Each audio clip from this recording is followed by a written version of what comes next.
கேரளா ஆரலம் வனவிலங்கு சரணாலயத்தில் பட்டாம்பூச்சி கணக்கெடுப்பு முகாம் நடைபெற்றது. வனதேவதை புத்த மயூரி, மலபார் ரோஸ், தளிர் நீலி, ஓக் வகை நீலன், மலபார் பட்டை வாலன் போன்ற 266 இனங்கள் பதிவு செய்யப்பட்டன.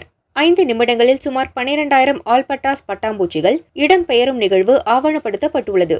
ஆரலம் வனவிலங்கு காப்பாளர் பிரதீப் தலைமையில் கணக்கெடுப்பு நடைபெற்றது.